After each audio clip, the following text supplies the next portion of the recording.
नमस्कार, म चेवन बस्ने ठुला गरे।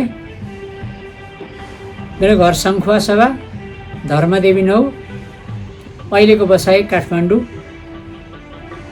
आज मैले अर्को एउटा छन्दमुक्त कविता लिएर आएको छु, शहीदको सन्देश भन्ने। यसलाई म यसरी वाचन गर्छु। कहीँ म रोएँ भने तिमी नरुनु, कहीँ म रोएँ भने तिमी नरुनु, शब्दको सान्त्वना होइन मलाई, बस एकछिन मौन भएर मेरो निर्भरता सुन्नु। त्यो मौनता ओसिएको मनको काँडे तार हो, जुन रोएर पनि चिच्याउन सक्दैन, जुन रोएर पनि चिच्याउन सक्दैन। कहीँ म आँसु पुस्दै देखिएँ भने, कहीँ म आँसु पुस्दै देखिएँ भने तिमी झस्कनु मात्र, त्यसलाई आँसु नठान।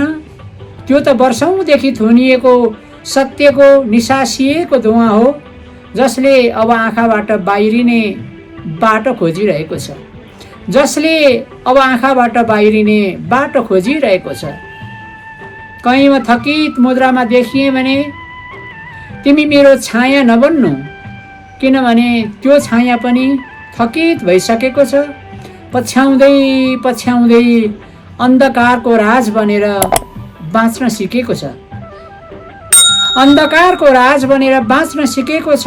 कहीँ म रोएँ भने तिमी त्यसलाई पराजय नमान्नु, कहीँ म रोएँ भने तिमी त्यसलाई पराजय नमान्नु। त्यो रोदन कुनै हारको अन्तिम चिहान होइन, त्यो त सुरुवात हो गर्वको, गर्वगृहको, जहाँबाट नयाँ साहस जन्मिन्छ र नयाँ युगको सुरुवात हुन्छ, जहाँबाट नयाँ साहस जन्मिन्छ र नयाँ युगको सुरुवात हुन्छ। कहीँ म मुस्कुराएँ भने तिमी त्यो झुट्टो उज्यालोलाई दिव्य प्रभा नठान।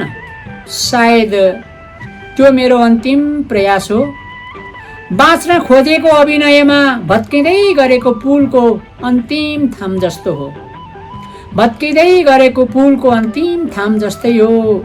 कहीँ म रोएँ भने, कहीँ म रोएँ भने तिमी सिको गरेर नरौ। त्यो रोदन मेरो मात्र होइन, यो समाजका लाखौँ मौन घाइतेहरूको दुःखद सन्देश हो, दुःखद सन्देश हो। कहीँ म क्रोधित मुद्रामा देखिएँ भने, कहीँ म क्रोधित मुद्रामा देखिएँ भने तिमी त्यो पङ्क्तिको सौन्दर्य नहेर्नु, त्यस पछाडिको आदि महसुस गर।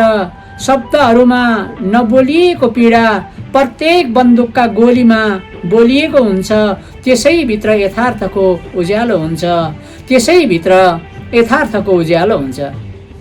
त्यो उज्यालो पाटोलाई देख, त्यो उज्यालो पाटोलाई देख, कसैको झुट्टो मुस्कान होइन, जीवनसँग निरन्तर जुधिरहने एउटा मुटुको विद्रोह बन।